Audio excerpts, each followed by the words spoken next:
3, 4.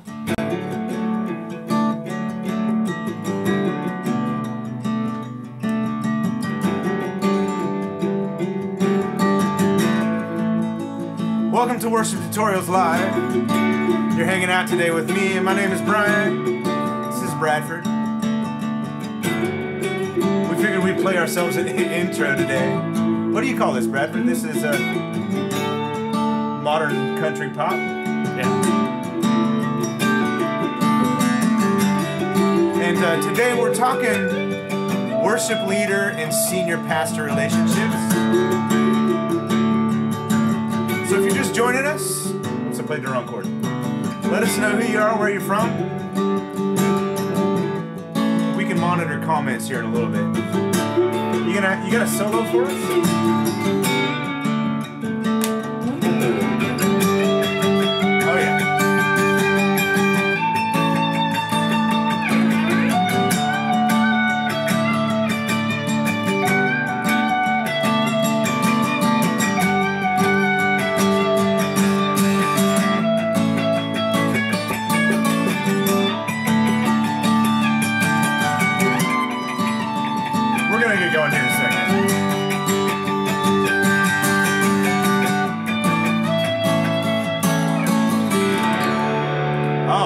Drop D, aren't you?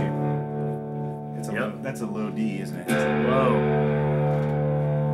Mine don't have one of those at the bottom of my guitar. Mine's an E. No. All right. Sometimes I just wish I could have an extra string on my guitar that was always in. Hey, there we got some comments. Will Nichols just got their first acoustic guitar today. That's awesome, Will. What'd you get? Let us know. It's raining. It's raining real hard outside, so if you... welcome to North Carolina. Welcome to North Carolina, where it rains.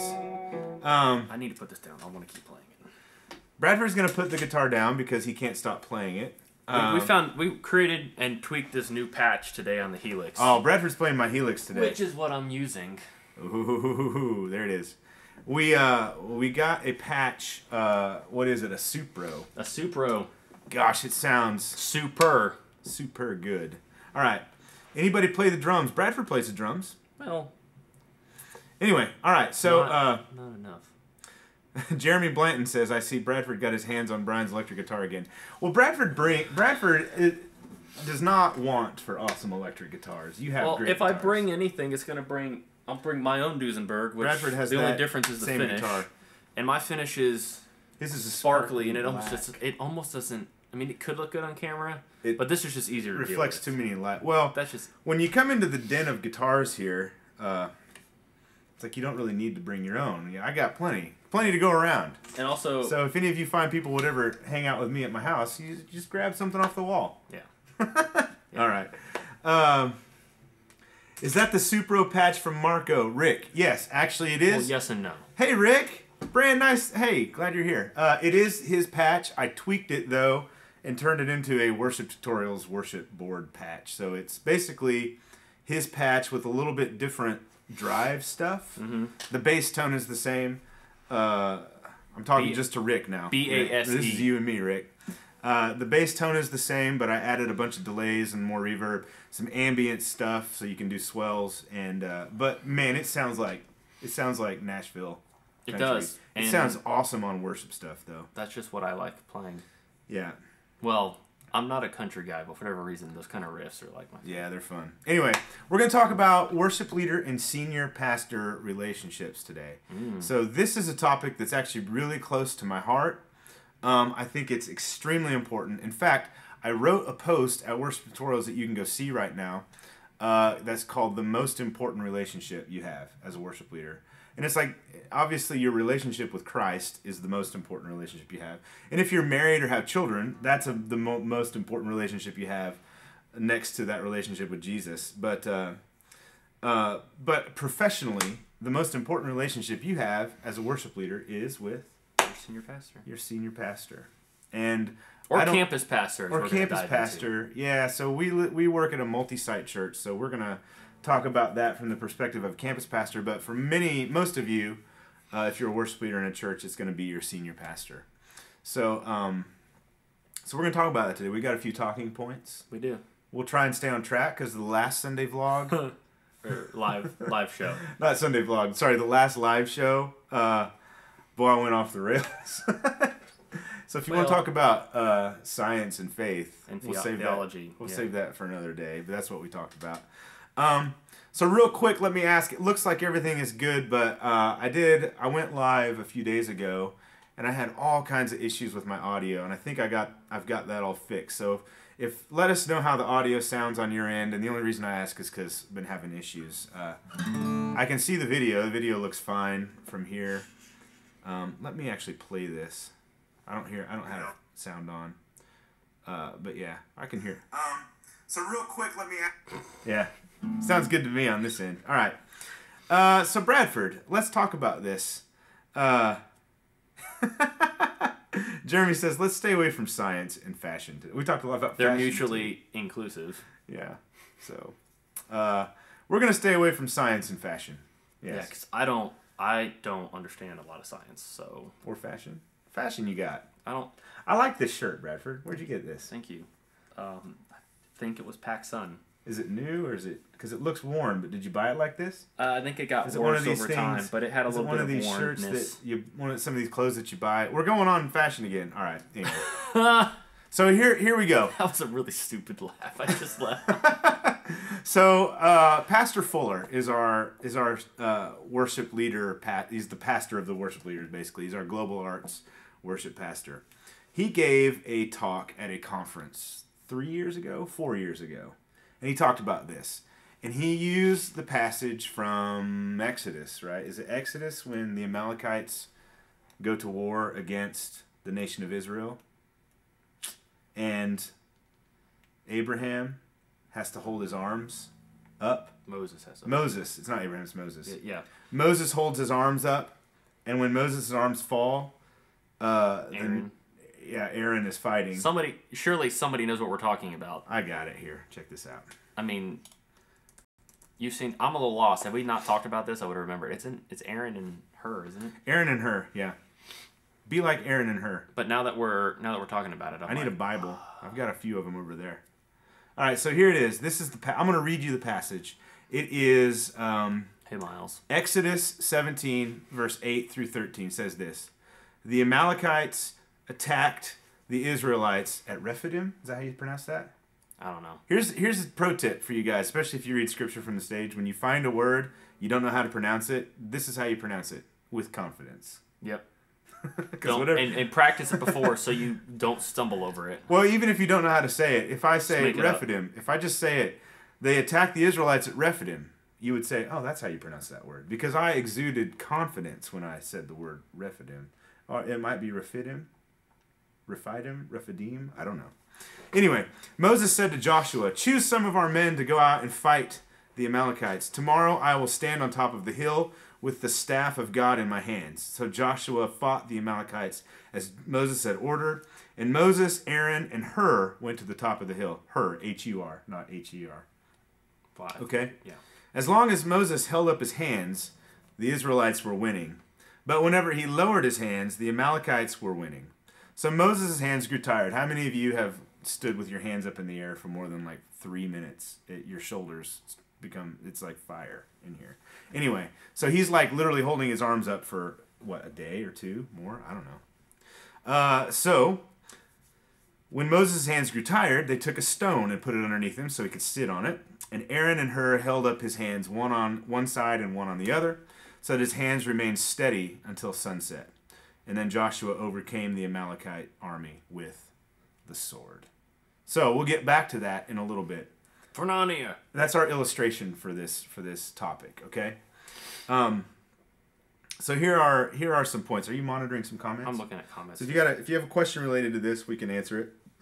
So there are a few things that we think are very important about this relationship between worship leader and senior pastor.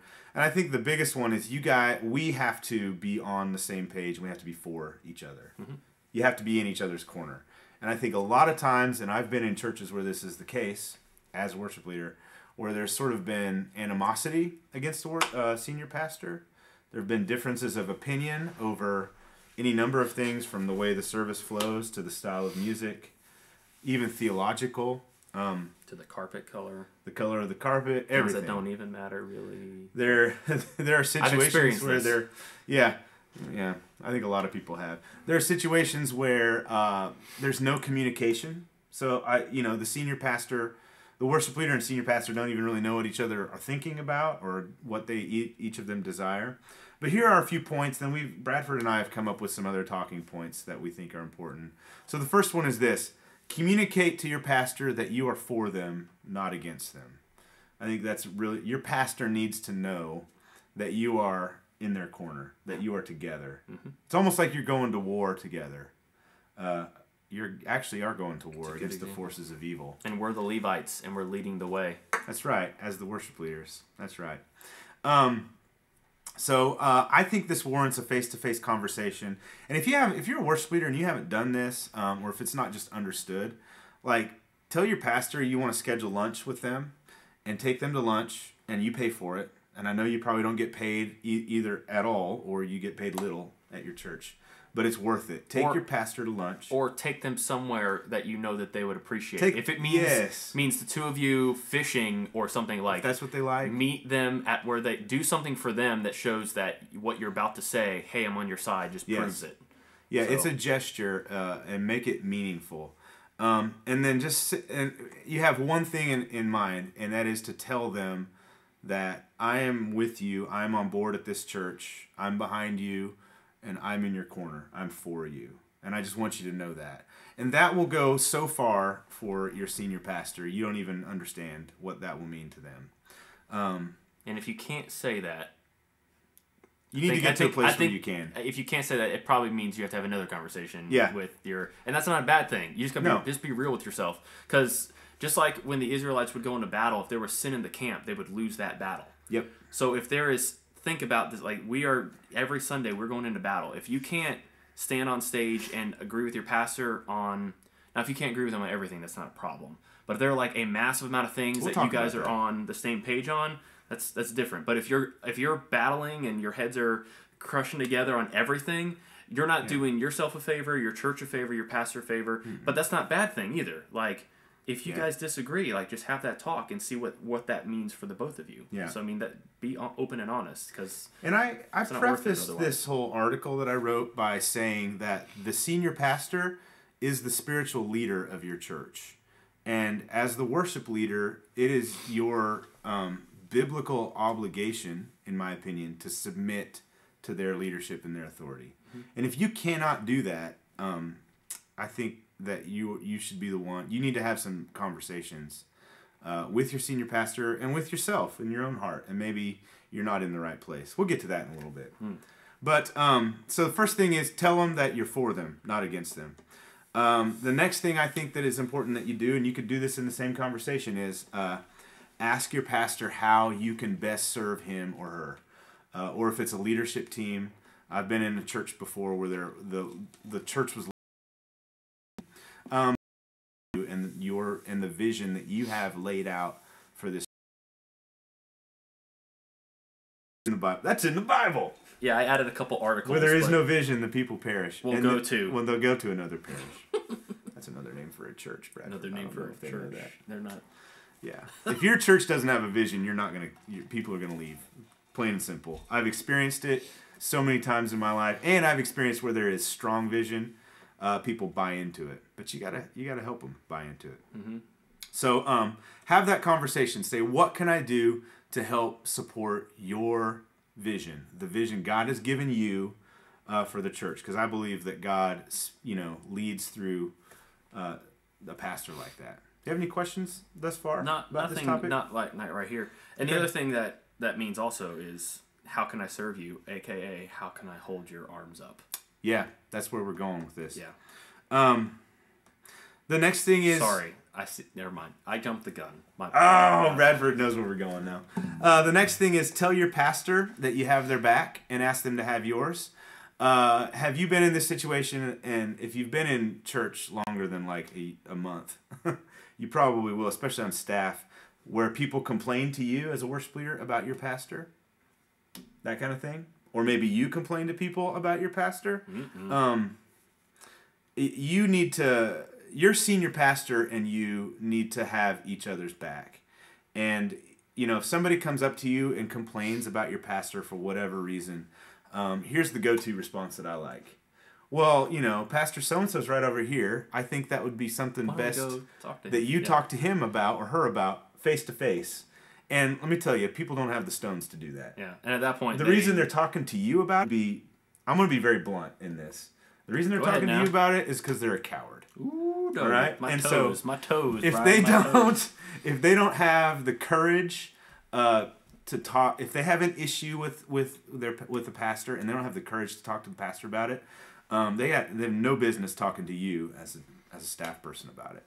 So but when that happens, I think it's our job as staff people, as worship leaders, to squelch that as soon as it starts.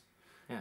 Well, you can either say, go ahead. I've heard it said that if you have a problem with something and you're talking to somebody who can't do anything about it, that's gossip and you're not handling it. Kind of ask for clarity, and then that could turn that way they know how to tackle circumstances. Yeah. But if someone's coming to you as a worship leader, director, pastor, and they want to complain about somebody above you, and so sometimes we can't help that. Like, it's not our fault. So we're just trying to help you figure out what you can do. Yeah. And even if the complaint that you receive from somebody is something you agree with, and you're like, yeah, I can't stand that either. That's not what you need to say. No. You know, the easiest thing really to say is back to what we just talked about. Like, you can say, why don't we go talk to this person together about it? And in that case, you're not saying how you feel about whatever this complaint is. You're just saying you need to address this in a different way. Yeah. But the flip side of that is this is the way ministry goes, the way churches are. If people are complaining to you about your pastor, people are complaining to your pastor about you. It's the way it works. And so you need to have this conversation. I think it's wise to have this conversation with your pastor and just say, look, I want you to know that I've got your back. If anybody ever comes to me and says anything about you, this is what I'm going to say. I'm going to kill it, and I'm going to say, look, let's talk about that face to face, and I'd like to ask you to do that for me as well. And if their name is Jack, just say, I got your back, Jack. I got your back, Jack. And it rhymes. So just bring in levity to this conversation, just so we can keep it lighthearted and fun. But you want that from your pastor. I mean, if somebody were complaining about me as a worship leader to my pastor, I would want my pastor to defend me. And that's what we're called to do for our pastors, and that's what they're called to do for us as staff people. And if you're the one complaining to other people, you need to cut that out, like, right now. That's terrible. That's actually what you are doing is allowing Satan to destroy your church. Mm-hmm. And yet you're actually being the vessel through which Satan is working to destroy your church. So you need to stop. Okay? Anyway, moving on. Now we're talking about, I have seen some questions, and this is, I think, where we're going to get into them. If you do have an issue with your pastor, if there's something about their leadership or something about their theology or the style of worship that they desire that you have an issue with or you want to do differently, you need to resolve it in person privately. Mm-hmm. So we have a saying at our church. What is it? Praise in public. You always praise in public. Confront in private. And you confront in private. Mm-hmm. So because honestly, be real. Isn't that how you would? I mean, it's good.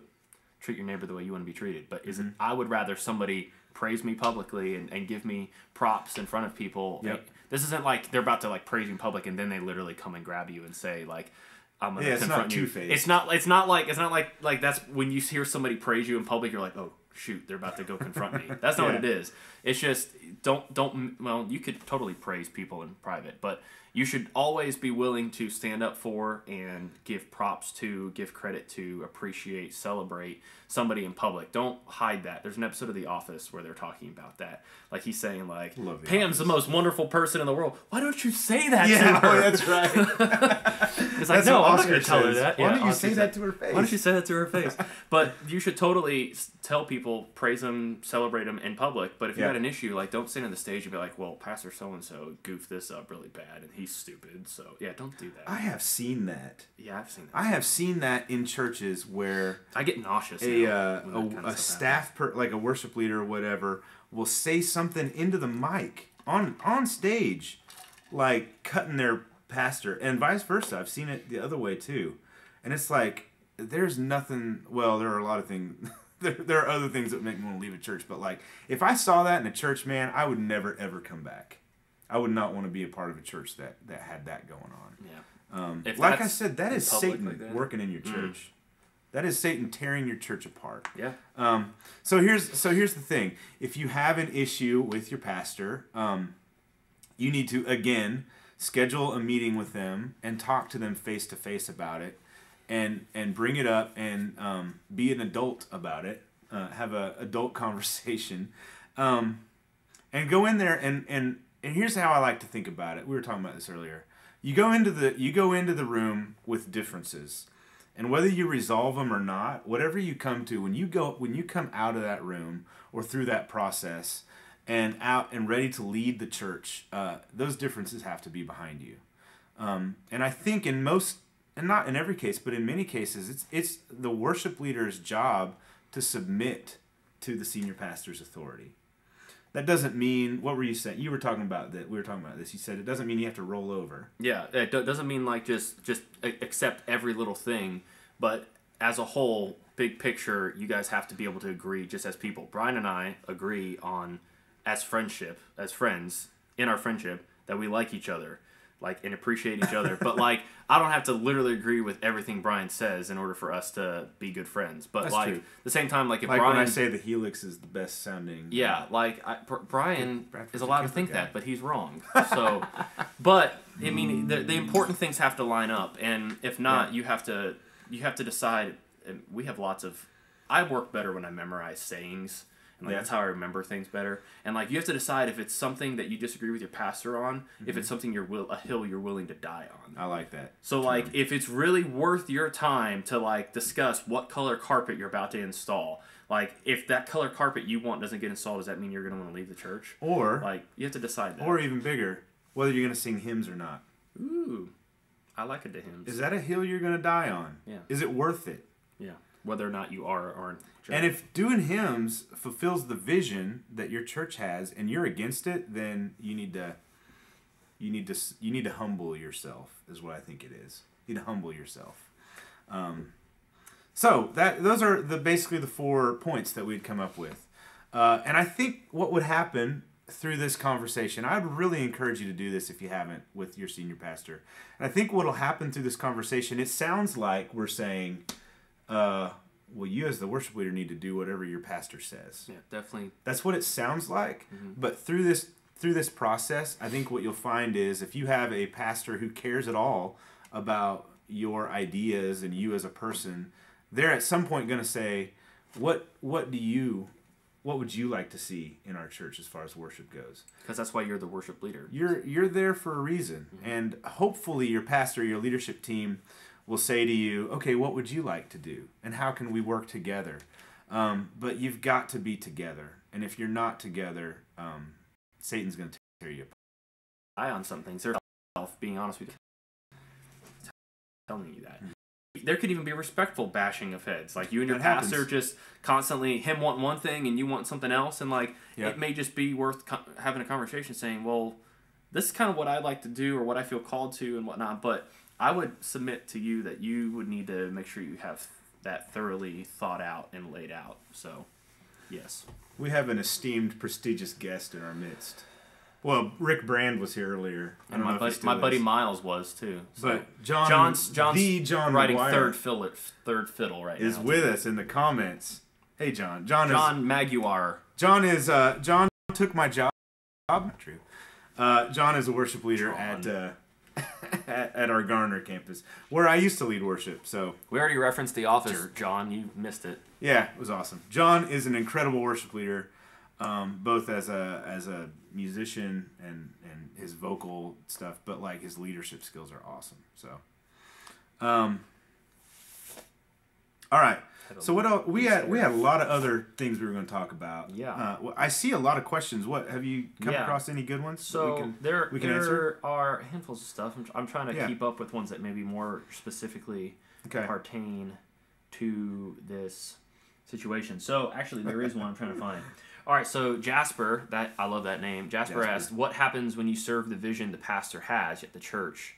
is not behind them. That's the church itself. Yeah, the church is. That's an interesting predicament. I lived in those shoes for a long time. Okay, this is perfect. So I was before I was at my current church, I was at a Baptist church. Still are great friends, and we were very much aligned together. And he had a vision, and the people actually had a vision for the church. That really the people of the church didn't really make that vision up, not make it up, like fulfill it. Yeah, like they it was like not who they were. Yeah, really. Yeah. And so, it was mostly an older congregation, and they had this idea for a much more contemporary, sort of modern feeling thing. And it was like we would have meetings and talk about this is what we want, this is what we want, this is what we want, but it wasn't really who we were. And so this, I guess, was a little bit different. It's not that they weren't behind it. It's just, every church has its own sort of identity. Mm-hmm. And looking back on that, it was like the identity of who we were was a little bit different than the vision that we had. Yeah. And it didn't work. The church collapsed, actually. But on the other hand, it is your senior pastor's job and your job, your staff's job, to constantly put that vision in front of people and compel. Our visions reach each release. Yeah. And those are just 3 simple words, but to explain it, the mints in the bathroom are to reach your bad breath, teach it how to smell better, and then release you to have better, more minty conversations with everyone. That's so cheesy. I love it. It is cheesy. I know. It's minty. But you know what it does? It's minty. But it reinforces vision. It reminds people of the vision. Cheesy people remember cheesy stuff. They do. And they also remember it because of the fact that every single building has our vision written on it. It's like plastered. Reach, teach, release. Yeah. So the letters on the main campus building are probably as big as I am. They're huge. I'm 6'4". Bradford is big.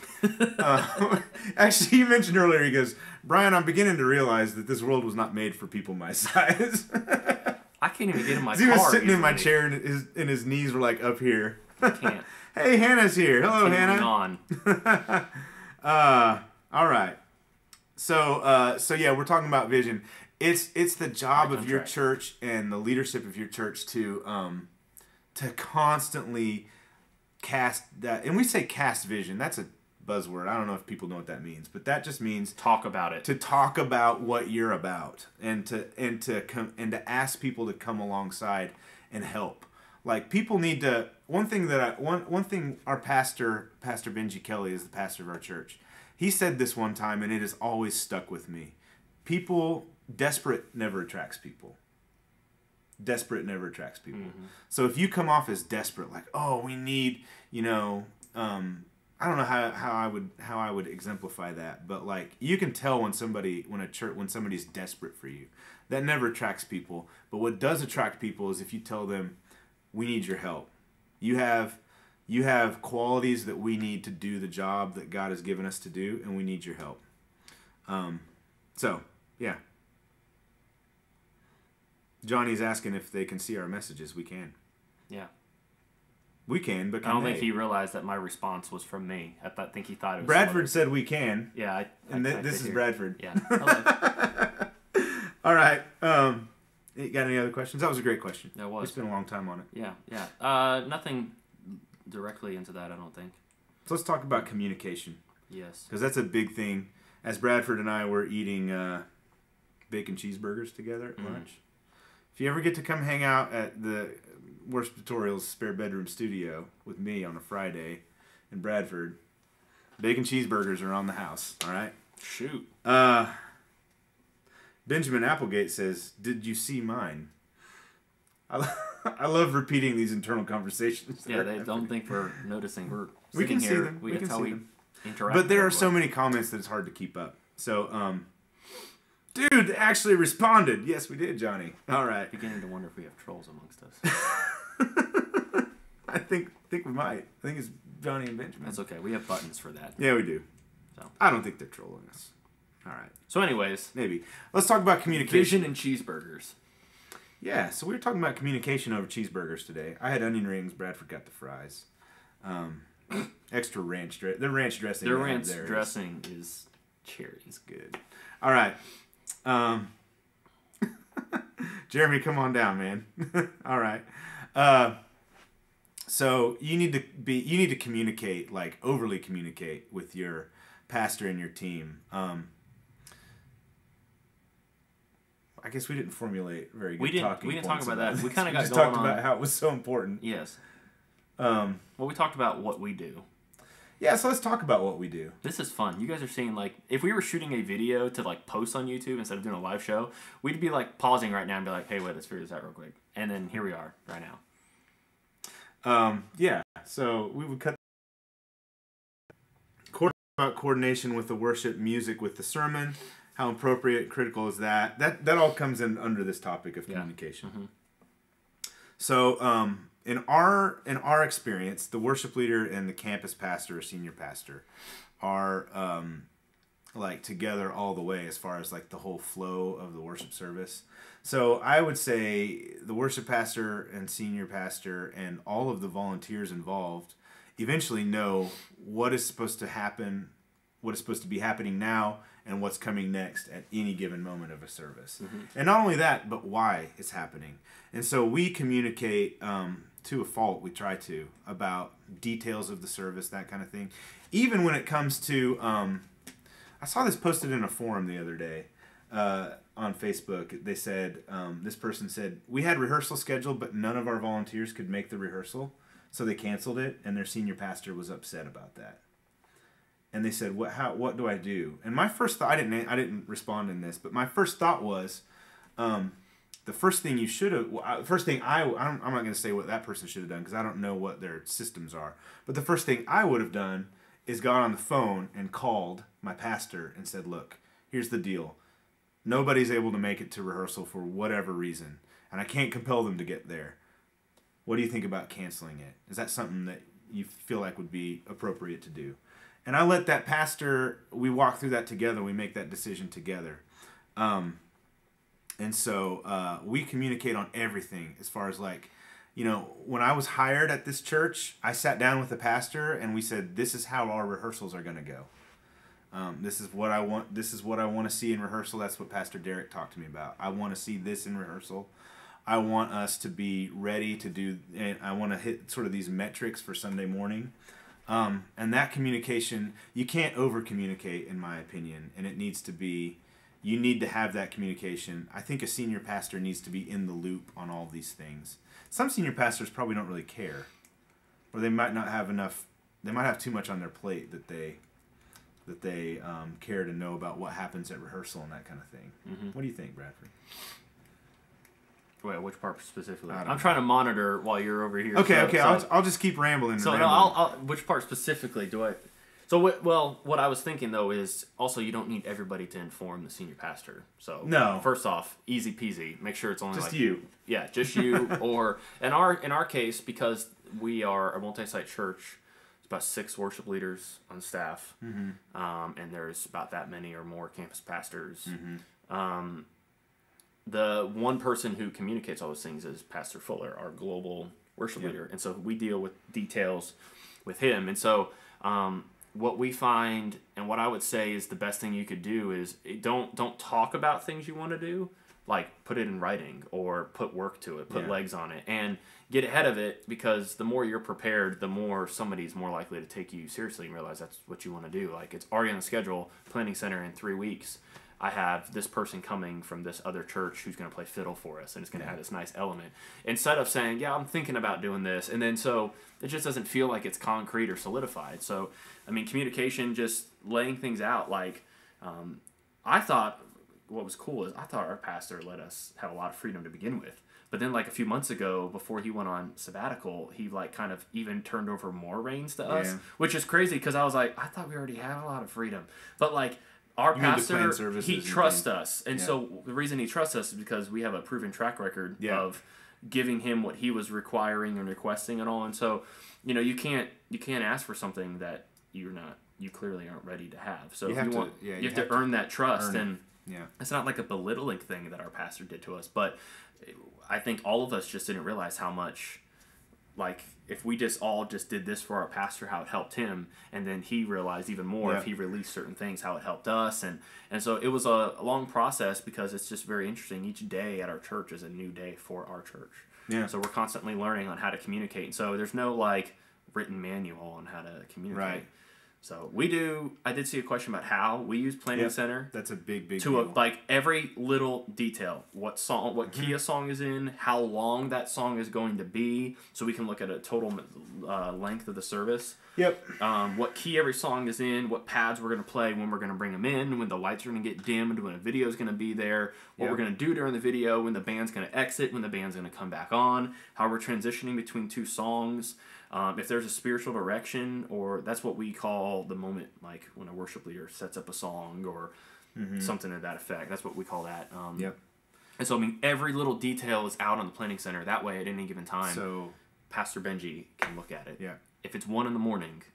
and he's wondering about something, he can see it. It's always there. Yeah. Like, are we going to have a hymn in our service? We have a hymn in pretty much every service. Almost every service. Or a tag of one. Even. At our modern, contemporary megachurch. Yeah. We have a hymn in every service. What is Planning Center, Bradford? Because you just rattled that off like people know what that is. Oh, did somebody ask about that? No, but they did ask how we do this all. So, Planning Center is wonderful. It's a website. It's a website. It's a web app. It's like in a sense, it's kind of like Excel in the way that you can, like, chart stuff out in like a spreadsheet of sorts. It does. And it catalogs things for you, people and songs and media. And you can put stuff on there. I know some people think that they can't afford that with their budget, but what's cool is you can actually, for a smaller grouping... You can't afford not to do this. Yeah, first off, you can't afford not to. But... It is free. There is a free entry-level thing, and you can really kind of just explore what that would mean for you, and they're very helpful also. So they have a killer app. Yes. That works well. So you can use it to schedule all your volunteers, use it to put all your songs in, has MP3s, chord charts. You can pitch songs up and down, so if you're going to do a song. Yes, that pitch shifter function in it is awesome. Don't say, hey, we're going to play Good Good Father in the key of A, and then you show up on Sunday and like, hey guys, we're doing it in G. Don't do that. Or don't say your volunteers won't stay around very long if you do that. Or don't say you're going to do it in G, but upload the song in A. Like, yes. It's real easy. Okay, so I actually showed somebody this and they were blown away. How to transpose? So I don't want to assume everybody knows how to do this. Why not? Yeah, people probably don't know that. You can go to. We should just do a whole PCO thing. I have done. So check out Worst Tutorials. I have a video about how to set up an order of service and how a few things work. But what were you going to say? Teach us how to transpose. Transpose, easy. Make sure the song. Let's go from this key is in to this key. You gonna go down? Okay. Yeah. Make sure whatever you're doing. Make sure the song that you upload. You it down and tell it where you want to go to, and it actually sounds within like 4 and 5 semitones, give or take either direction. It'll sound really good. A semitone is just a note down, a half step. And if you use the chart system in Planning Center, it will transpose your chord charts too. Yes. Yes. So Jeremy asked a question that can kind of segue us into something else. Jeremy Blanton says this: Planning Center was awesome. He'd said that they used it previously and liked it, but now they're back to group texts, which, holy cow. I feel your pain. I'm not even there and already feel the pain. All right. Why do I say holy cow all the time? Holy cow. Is that sacrilegious? Cows aren't holy, Cows are not holy. I know. Or who are we to judge? I don't know.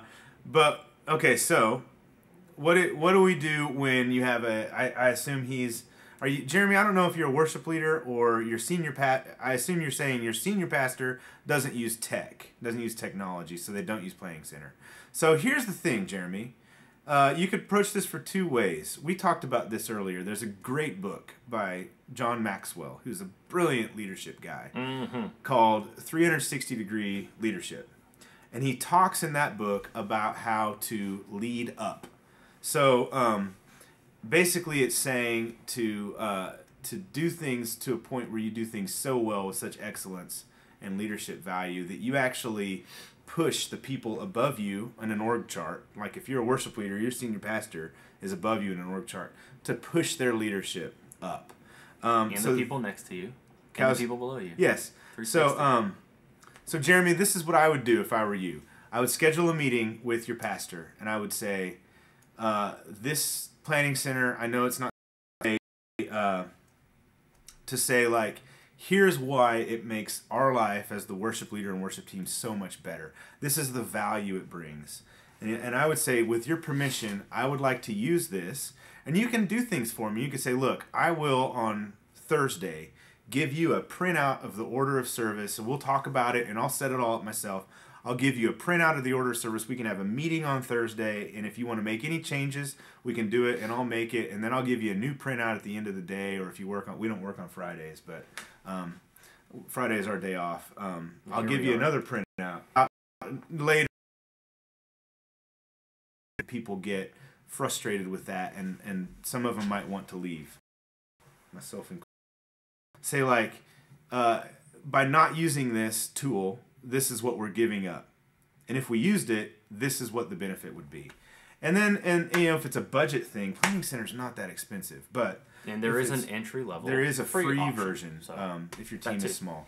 But you could say like, in light of all of this, you know, do you still want to not use Planning Center? And if they say no, I don't want to use Planning Center, then say, okay, let's come up with another system that works better than what we do. That's not Planning Center. But that's kind of what would be leading up. So that would be what I would do in that situation. Hey, it's 4:49. Let's play a song. Okay. You guys have any worship? Somebody asked why I always play chords in the key of G. Because I like the voicings, but let's play a song in a different key. Also, beginning guitar. A lot of people watch this channel who are beginners. What are we gonna play, Brian? I don't know. I'm just reading more questions. We have a lot of good questions that are not necessarily relevant to this topic.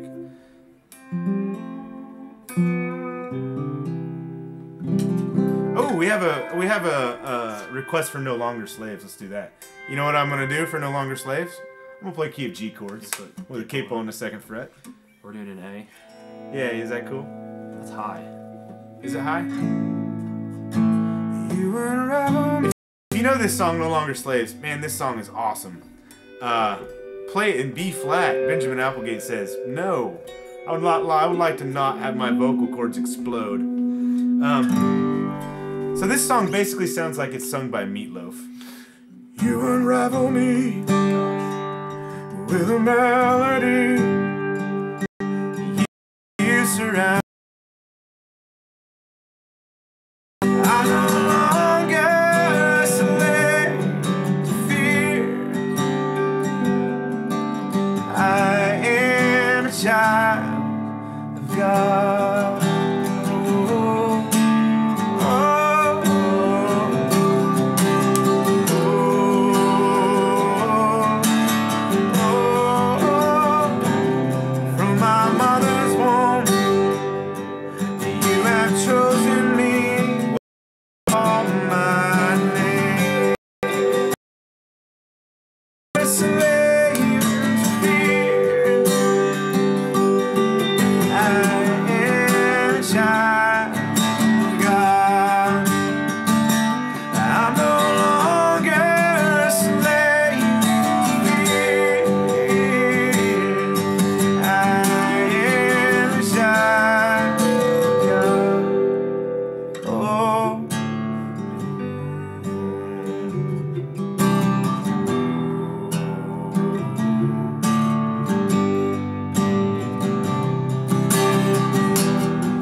If you can still,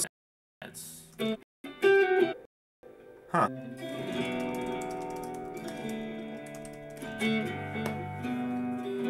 We're not gonna sing off. We're gonna sign off. That's okay. Sign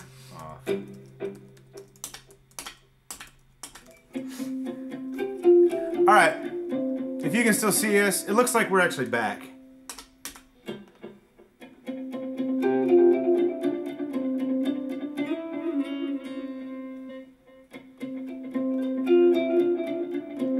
Okay, looks like we're back. It's back. So we're having, if you're with us still, we're having internet difficulties on our end over here. I have a fiber connection, so I should have like, it's like Google Fiber. It's a competitor here, but it should be a terabit up and down. Is that right? Gigabit up. Terabit would be ridiculous. A gigabit up and down. So we apologize for that. Well, Bradford, they want to hear you sing a song. Do you have one you want to sing? Bradford is a great vocalist. We could do one thing. One thing. How does that one go? I love that song. What key? C? B. It's because our net. Thanks to the. All right. They are. I think they are behind. If you can hear us say elephant, make a comment that you hear the word elephant. I think we're frozen. I think we're frozen.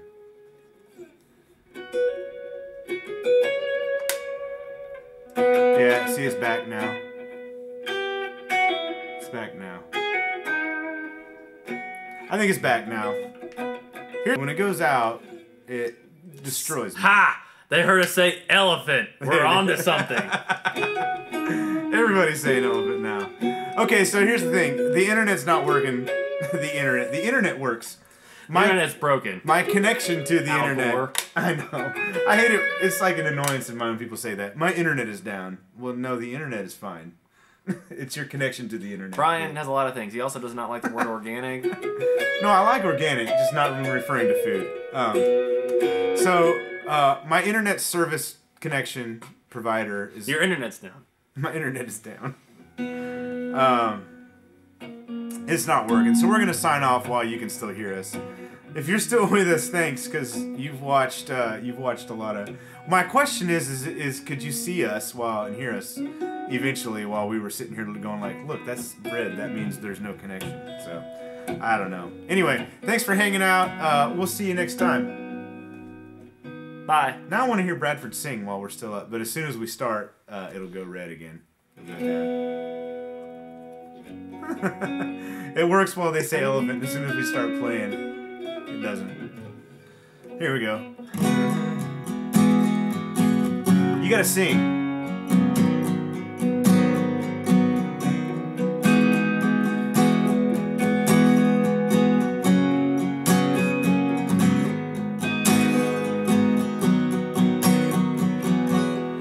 Tasted the world, see more than enough.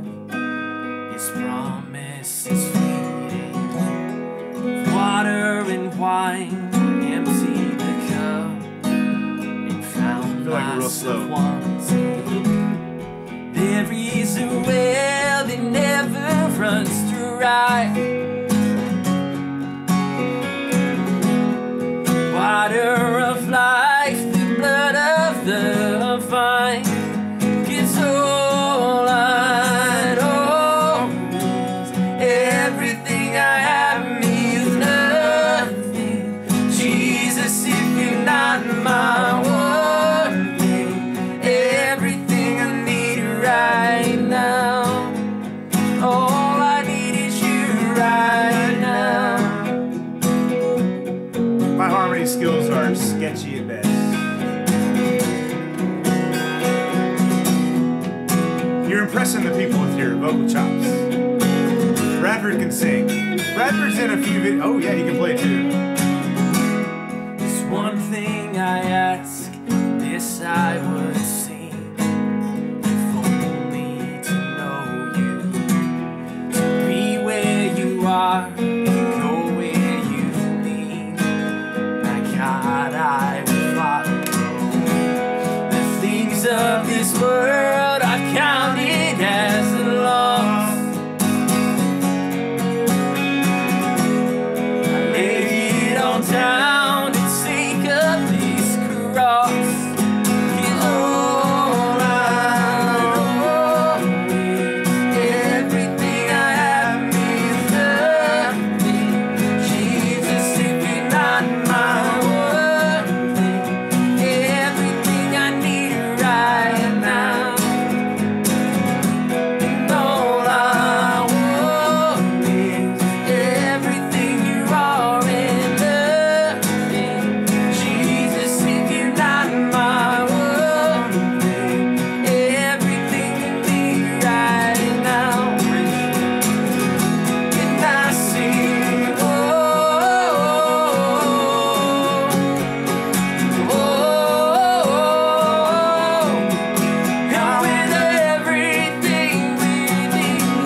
not my one thing, everything I need right now. All I need is you right now. I knew it was coming.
Good. We all went to the same place at the same time, which was nice. It looks like they're having some more issues, connection. I see green lights over there, which means things should be okay, but, sorry. Alright guys, we're gonna sign off. Hopefully we'll leave our internet problems behind us in future live stream. I keep saying this vlog. We'll have Bradford sing more in future live streams. Cause he's good. He's good. Skills. Here we're gonna try and make for a smooth exit again, like we have been recently. Thanks for watching. See you next time. Oh, Bradford's gonna play us out.